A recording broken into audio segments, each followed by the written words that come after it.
भावना इसके साथ जान के छेड़छाड़ मत कर। देखो ध्यान से भाई, जैसे जैसे कार्बन चेन बढ़ती है, हम बढ़ रहे हैं फिजिकल प्रॉपर्टीज। फिजिकल प्रॉपर्टीज में हमने फर्स्ट प्रॉपर्टीज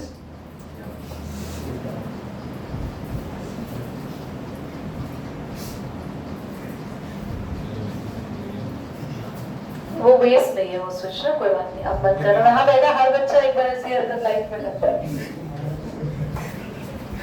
और ये जान के करवाया जाता है। अच्छा देख ले, तो यहां पर अगर हम बात करें क्लोरो इथेन की बात करें, यहां पे इंटरमॉलिक्यूलर फोर्स ऑफ अट्रैक्शन यहां पे लेस है, और अगर हम कंपैरिजन करें इसका ऑक्टा एल्केन से, तो यहाँ पे intermolecular force of attraction higher है। Actually intermolecular force of attraction क्रिस्टी बच्चा उसको कहते हैं, जितने नंबर ऑफ बॉन्ड्स बढ़ते जाएंगे चेन के अंदर, जितने नंबर ऑफ बॉन्ड्स इंक्रीज होते जाएंगे, उतना ही इंटरमॉलिक्यूलर हमारा स्ट्रक्चर स्ट्रॉन्ग होता जाएगा। दैट्स व्हाई हम लोग चेन के साथ ही कहते हैं, as long as the chain is being increases linearly, ये याद रखना, linearly, branching से फर्क नहीं पड़ता, branching बल्कि चेन को और weak करती है।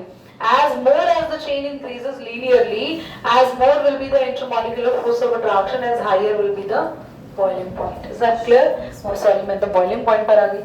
तो हम लोग पढ़ेंगे stronger will be the molecule. That's why chain है तो molecule gases से liquid and then solid होते रहते हैं। फिजिकल प्रॉपर्टीज में हमने सबसे पहले पढ़ा कि जो फिजिकल स्टेट है वो किस पर डिपेंड करती है, किस पर डिपेंड करती है फिजिकल स्टेट, हमारे number of carbon in the chains पे। ठीक है, फिजिकल स्टेट हमने पढ़ लिया। नेक्स्ट हमारे पास है इसकी सॉल्युबिलिटी। बच्चों हमने पढ़ा है ना, पोलर कंपाउंड्स जो भी होते हैं, जो भी पोलर कंपाउंड्स होते हैं वो पोलर सॉल्वेंट्स में डिसॉल्व होते हैं। तो हमारा पोलर कंपाउंड ही है हैलोअल्केन, ये पोलर होता है, तो पोलर है यानी R प्लस और X माइनस, ये चार्जेस इसके ऊपर पार्शियल आते हैं, because hydrogen are actually electron attractive in nature, electronegative in nature, so they are attract the electron towards themselves and the chain has a tendency to release the electron, so they have a polar nature. But बच्चों, although they are polar in nature, yet they are not supposed to dissolve well in the water. So the question is being asked why that this being not dissolved in the water, क्योंकि अगर हम इसको पानी में dissolve करते हैं तो सबसे पहली कंडीशन क्या होती है कि वाटर के साथ ये अलग से हाइड्रोजन बॉन्ड डेवलप करे। हाइड्रोजन बॉन्ड डेवलप करने का मतलब क्या होता है, हाइड्रोजन बॉन्ड डेवलप कौन करता है, H के साथ तीन चीजें हाइड्रोजन बॉन्ड डेवलप कर सकती है, वो है फॉर्म। तो अगर यहाँ पे मैं फ्लोरोअल्केन भी डालती हूँ ना, तो भी F और H के अंदर जो बॉन्ड बनता है ना, वो थोड़ा वीक ही बन पाता है, इतना स्ट्रॉन्ग नहीं बन पाता, क्योंकि एक्चुअली ना इस कंपाउंड के पास इतनी एनर्जी नहीं होती कि वाटर को खुद तोड़ सके, ब्रेक कर सके। एक बार और समझो, कोई भी दूसरा हाइड्रोजन अगर होता है, क्लोरीन, ब्रोमीन, आयोडीन, वो तो H के साथ बॉन्ड ही नहीं बनाएगा। क्यों नहीं बनाएगा? क्योंकि H ने तो कंडीशन कर दी, मैं बस 3 के साथ हाइड्रोजन बॉन्ड बनाऊंगा, वो है फॉर्म। अब अगर हम F को ले भी आते हैं तो भी F के केस में स्लाइटली वीकर हाइड्रोजन बॉन्ड बनता है, बहुत स्ट्रॉन्ग हाइड्रोजन बॉन्ड यहाँ पे डेवलप नहीं होता, क्योंकि एक्चुअली फ्लोरीन को कहीं ना कहीं इस चेन ने भी अपनी तरफ थोड़ा खींच रखा होता है, क्योंकि चेन को भी इसकी जरूरत है। तो बेसिकली यहाँ पर एक सॉल्युबिलिटी फैक्टर में देखा जाए तो स्लाइटली पार्शियली सॉल्युबल नेचर रहता है हैलोअल्केन्स का। फिर भी पार्शियली सॉल्युबल में से भी पूछे तो इनमें से सभी हैलोअल्केन में से किस हैलोअल्केन की बात करें कि भैया वो हो जाएगा डिसॉल्व? बोलो बोलो लाउड, फ्लोरो। एक काम करो, यही बोल दो, सब कुछ बाहर मत निकालना। फ्लोरीन नहीं, कौन से हैलोअल्केन्स? प्रांशु कौन से? हाँ तो बोलो ना, फ्लोरो। पता नहीं ऐसे बेहोश टाइप के बच्चे 4 बार पूछ लिया, कृष्टि तो आवाज नहीं आ रही। ये अरमान जैसे बैठा रहता है, ऐसे आता है बैठता है, ये ऐसे ही बस सुनता भी ऐसे ही, लिखता भी ऐसे ही, इसी एक्सप्रेशन में चला जाता है ऐसे ही। ये मुझे देखे जा रहा है, इनसे फ्लोरो नहीं निकल रहा, इनकी आवाज ही नहीं निकल पा रही। हमारा तो वॉइस बॉक्स ही बैठ गया फ्लोरो बोल बोल के, और तुम्हारे वॉइस बॉक्स में से फ्लोरो नहीं निकला। अच्छा, वो समझ में आ गया क्यों। आगे बढ़ते हैं। मेल्टिंग पॉइंट के तो इतने कोई कॉन्सेप्ट है नहीं, बॉइलिंग पॉइंट का कॉन्सेप्ट है, बेटा आपको दिखेगा नहीं यार, दिख जाएगा मतलब मैं लिखूंगी तो बॉइलिंग पॉइंट का कॉन्सेप्ट क्या है कि जैसे जैसे अगर हम मॉलिक्यूलर मास बढ़ाएंगे, चेन बढ़ाएंगे, हैवी करते जाएंगे हमारे कंपाउंड को, तो बॉइलिंग पॉइंट उतना ज्यादा इंक्रीज होता जाएगा। तो अगर फर्स्ट ट्रेंड की बात करें, मैंने F नहीं लिखा, आई फॉरगॉट, किसका बॉइलिंग पॉइंट सबसे ज्यादा होगा? CH3 आएगा। क्यों? क्योंकि due to increase in molar mass, second CH3Cl, CH2Cl2, CHCl3, CCl4, किसका सबसे ज्यादा होगा? Third CH3, CH2, CH2Cl, CH3, CH2Cl, किसका सबसे ज्यादा बॉइलिंग पॉइंट?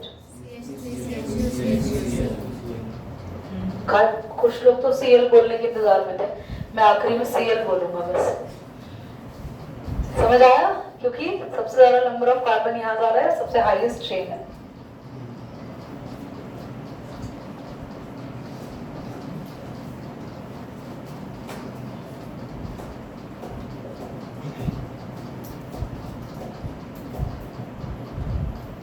एक और भी है, आप लोग भी इसको भी मुझे लगता है क्लियरली बता पाएंगे, क्योंकि जितनी लीनियर चेन रहेगी उतना ज्यादा उसका इंटरमॉलिक्यूलर। वेरी नाइस, समझ आया? तो ये सारे ट्रेंड्स आप बना लेंगे। Okay, last inflammable nature.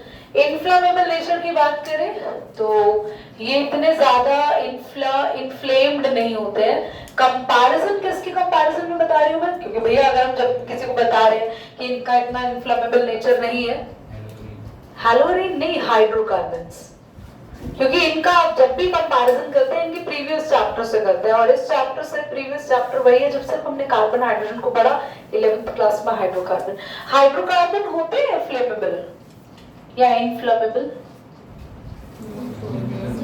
होते हैं, क्योंकि इथेनॉल आ गया E85, पूरी की पूरी कार चला रहा है। ब्यूटेन आपके गैस सिलेंडर में है, घर में खाना बना रही है, and there are lot of things. And is it clear? Pause करा। आपको एक बात पता है, हेलोअरीन्स, चलो कान उसकी खुल जाएगी, अब देखो इधर। हेलोअरीन्स की बात करें तो हेलोअरीन्स की प्रॉपर्टीज में सबसे पहली प्रॉपर्टी, ये क्रिस्टलाइन सॉलिड्स होते हैं। अगर आप बेंजीन देखो ना अपने लैब में बनाया हो या आप बनाओगे तो क्रिस्टल्स जैसे सॉलिड बनता, बनाया बेंजीन? ओके, फर्स्ट पॉइंट में बस इतना ही लिखवाया ना, कलरलेस क्रिस्टलाइन सॉलिड। सेकंड की बात करते हैं तो ना ये वाटर से हेवी होते हैं। भाई अगर वाटर से हेवी है तो इनकी डेंसिटी वाटर से ज्यादा है, तो वाटर में तो घुलेंगे नहीं, डिसॉल्व नहीं होंगे। इसका मतलब ये ऑर्गेनिक सॉल्वेंट कौन होता है? देखिए ऑर्गेनिक सॉल्वेंट जैसे ईथर हो गया ऑर्गेनिक सॉल्वेंट, CS2 हो गया ऑर्गेनिक सॉल्वेंट, इनमें ये घुल जाते हैं, इनमें डिसॉल्व होता है, ठीक है। और लास्ट, जैसे हमने बॉइलिंग पॉइंट इनका पढ़ा था, आयोडो का ज्यादा होता है in comparison to fluoro, chloro. Size के अकॉर्डिंग बॉइलिंग पॉइंट रहता है, तो सेम यहाँ भी रहता है। The chemical properties are now being done. तो अब आपका होने वाला है एक टेस्ट, ओवर हो चुका है। लास्ट में मैंने दिया था 1,4 डाइब्रोमो ब्यूटोइन। देखो इधर पर फ्लोरोबेंजीन बनाया, किसी ने ट्राई किया? कैसे? बेंजीन के, ओके, बेंजीन के नीचे फ्लोरीन मतलब पैरा पोजीशन पे, और कोई? बेंजीन के पैरा पोजीशन पे फ्लोरीन के अलावा किसी और ने किसी और तरीके से इसको बनाया है? Clap for Meenakshi everybody, very good. Benzene की हर एक पोजीशन पे फ्लोरीन आना था, that is the परफ्लोरोबेंजीन।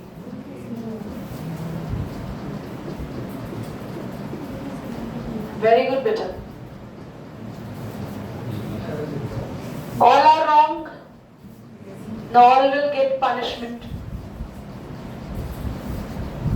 1-bromo 4 secondary butyl 2-methyl benzene। ऐसे केसेस में हमेशा पहले बेंजीन ड्रॉ करो,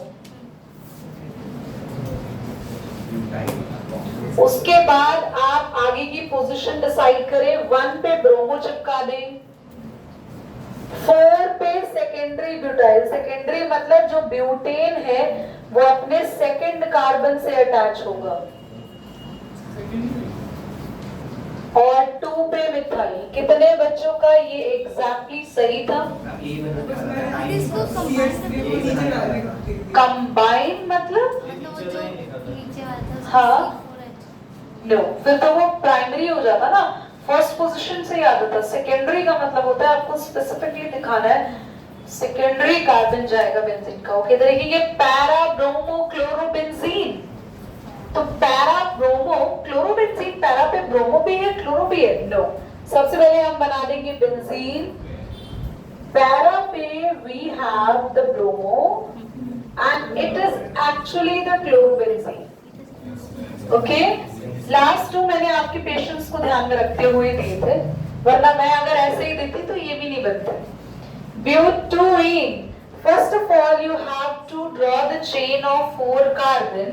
second position you should be having ene, first and fourth पे you will be having bromo। now just place the H, 2 bond 2H, 1 2 3 bonds बन रहे हैं, 1H 1H 2H। is it done? Yes, out of 4 how many of you are having all the 4 corrects? 3 corrects? नहीं, हो जाते नहीं है या नहीं? मैंने CH2 लगा दिया था। किधर? CH की जगह। Where? At this place? वैसे CH ही आना, अगर आप CH2 लिखते हैं तो रॉन्ग होगा वो। जी मैंने वहाँ पे नीचे में मतलब आपने ऐसे करके लिख दिया? हाँ? बीच में लगा है, बीच में लिखा था। बीच या साइड जो भी हो, सेकंड कार्बन आना चाहिए। फर्स्ट कार्बन को रखा और सेकंड कार्बन के लिए चेन। अच्छा, आपने फर्स्ट को रखा ऐसे और सेकंड में फिर CH2 यहाँ ऐसे, इसको नीचे। हाँ, हाँ, एब्सोल्युटली करेक्ट। एक ही बात तो है। इसने आइसो बना दिया मैंने। Okay, now I am going to give you some. कर ही दो एक बार, पॉज ना तेरी क्वेश्चन। इधर देखो सभी, मैंने आपको कंपाउंड क्या दिया था? फर्स्ट हेक्सेन वाला बोलो, हेक्सेन वाला। 1 क्लोरो 4 इथाइल साइक्लोहेक्सेन। हेक्सेन है तो कैसे रिंग बना के छोड़ दे रही है डन। ये सबका सही होगा। चलिए नेक्स्ट क्या है? 1 क्लोरोमिथाइल। चलो 1 पे chloromethyl, 3 dimethyl propyl. 2 dimethyl propyl. तो इसको ऐसे बनाना है CH2, इसके साथ जो CH है ऐसे 2 CH3 लगा के ट्वाइस कर देना। इसका मतलब हो गया 1 ये 2 डाइमिथाइल प्रोपाइल भी है। समझ आया?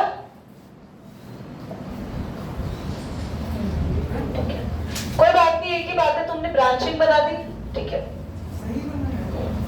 कैसे हुआ? 1 2 नहीं। अरे यार क्यों 1 2 हो गया? 1 2 3 करोगे तो 2 पे 2 लग गए ना, और ये H नहीं आएगा इधर। ठीक है। चलो